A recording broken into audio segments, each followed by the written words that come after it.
पहले के जमाने में कैमरा हुआ करता था, अब तो आगे को लगो जो मोबाइल चल रहा, कैमरा तो गायब ही, मोबाइल न कर दो। अब तो चाहे एक जने अबे देवी जी को आशीर्वाद लेके आए थे, माता की चुनरी, अबे मोबाइल निकाले थे, बोले गुरुजी सेल्फी हो जाए।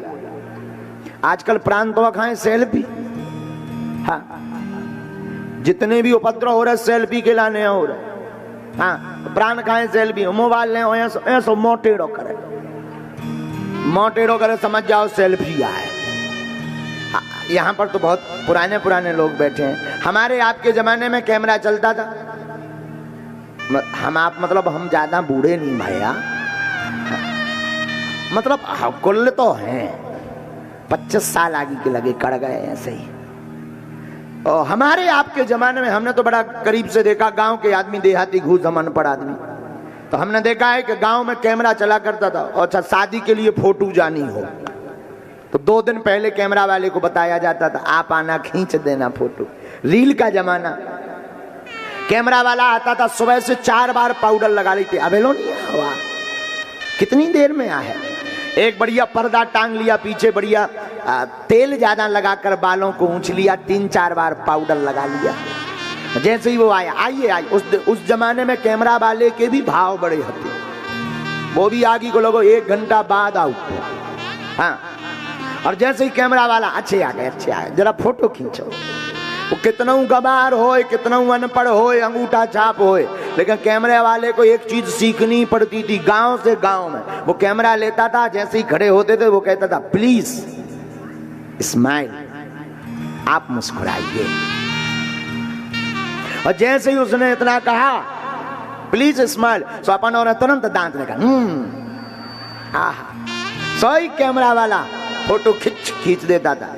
अब उस जमाने में तो तुरंत दिखती नहीं थी, 10-15 दिन बाद जब रील धुलने जाती थी, 4 बार जब तक कैमरा वाले के पास होना आओ तब लो लगता ही ना थी फोटो खींच गई। 4 बार काय भैया आ गई, कल आएगी, कल अभी नहीं, कल आना, इकट्ठी हो जाए। जब आप लेने जाते थे वो फोटो देखते थे, हा बताओ हमारी फोटो, क्या मुस्कुराहट है हमारी, क्या रूप है, आहा। साधु इस बात को हम इसलिए कहना चाहते हैं, 2 क्षण मुस्कुराने से जब चित्र अच्छा आ सकता है, जिंदगी भर मुस्कुराइए, जिंदगी भी अच्छी आ सकती है। आप मुस्कुराते नहीं, अच्छा मुस्कुराने में, लेकिन बहुमत मुस्काना एक और है, मुस्कुराना अलग है, बहु मुस्काना अलग। हाँ ये बहुत गंभीर वाली बात है। रामायण में जब सूर्पनखा आई राम जी के पास तो बहु मुस्काई, चौपाई में आया है, जब सूर्पनखा आई तो बहु मुस्काई, बहु मतलब ज्यादा मुस्कुराई। सो फिर कहा रणवाल की नाक कान कट गई।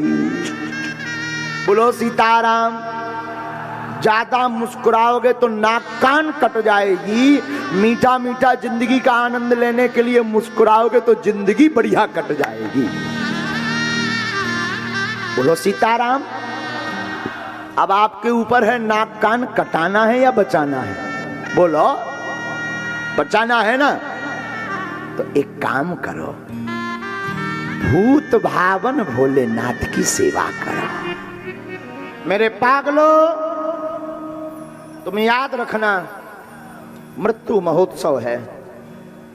बहुत से लोग कहते हैं मृत्यु बहुत बुरी होती है, लेकिन जो मौत को समझ जाता वो उसमें ही महोत्सव मनाने लगता है। मृत्यु महोत्सव है, वो तो शाश्वत है, जो आया है वो जाएगा।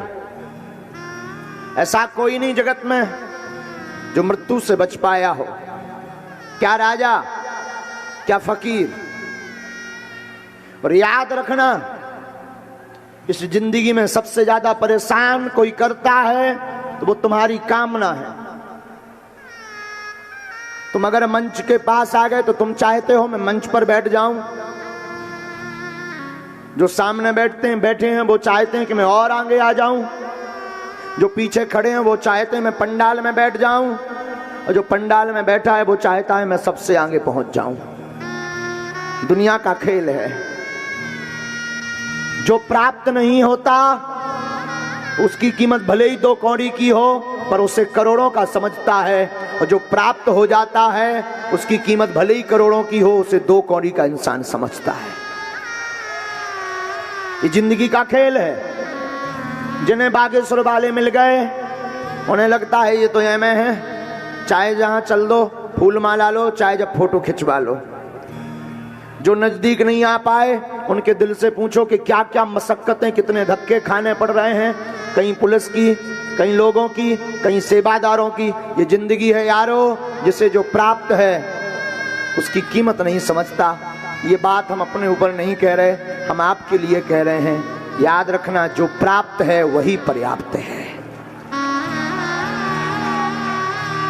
वरना तुम जब तक जियोगे तब तक तुम दुख भोगते रहोगे। मत परेशान हो, मुझे ये मिल जाए वो मिल जाए। कभी मिलने का मौका मिले, मांगने का मौका मिले तो तुम उसको ही मांग लेना जो दुनिया को देता है। कह देना बस तुम हमारे हो जाओ। जब देने वाला दाता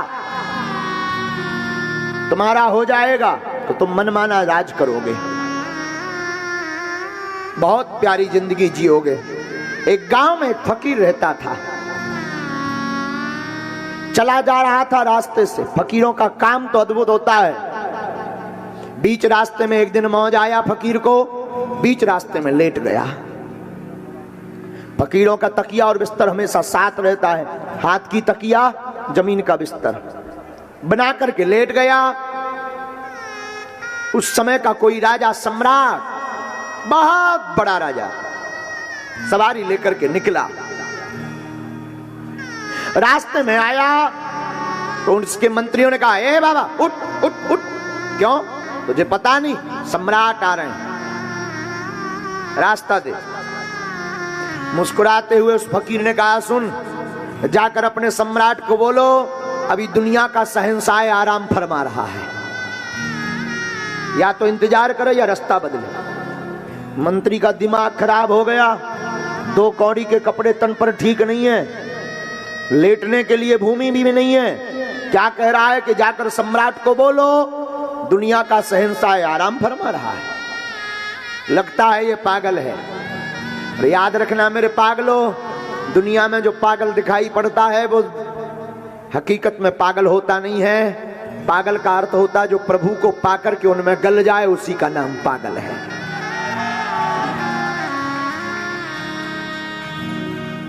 दुनिया वालों को भगवान के भक्त पागल दिखाई पड़ते हैं, लेकिन भगवान के भक्तों को दुनिया पागल दिखाई पड़ती है।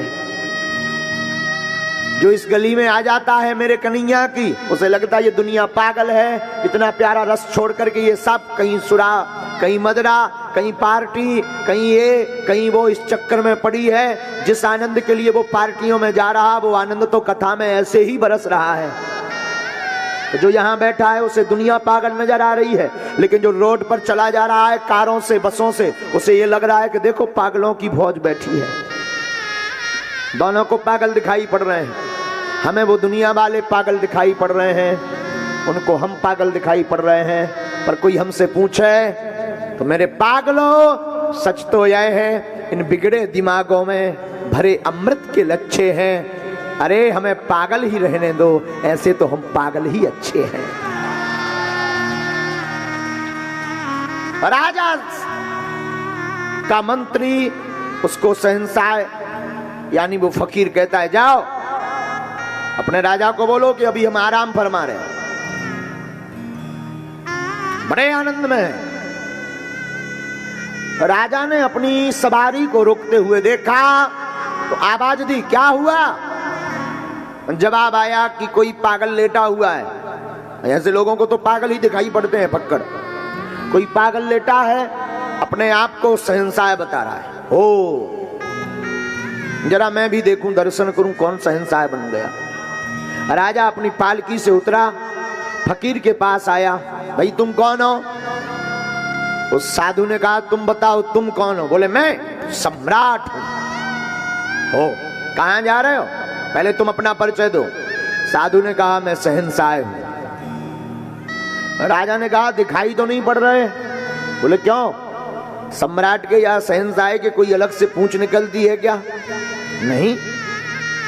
तुम जा कहां रहे? साधु ने पूछा। सम्राट ने कहा, सामने वाले देश के ऊपर युद्ध करने के लिए जा रहे हैं। क्यों? विजय प्राप्त करना चाहता हूं। साधु ने पूछा फिर क्या करोगे? बोले अगर मैं इस देश को जीत लूंगा तो फिर मैं विश्व विजयी बन जाऊंगा। ओ फिर क्या करोगे? अगर मैं विश्व विजयी बन जाऊंगा तो फिर मेरा पूरे विश्व पर डंका चलेगा, राज होगा। फिर क्या करोगे? फिर मैं पूरी दुनिया पर राज करूंगा। साधु ने फिर पूछा फिर क्या करोगे? बोले फिर कुछ नहीं, आराम के साथ सोऊंगा।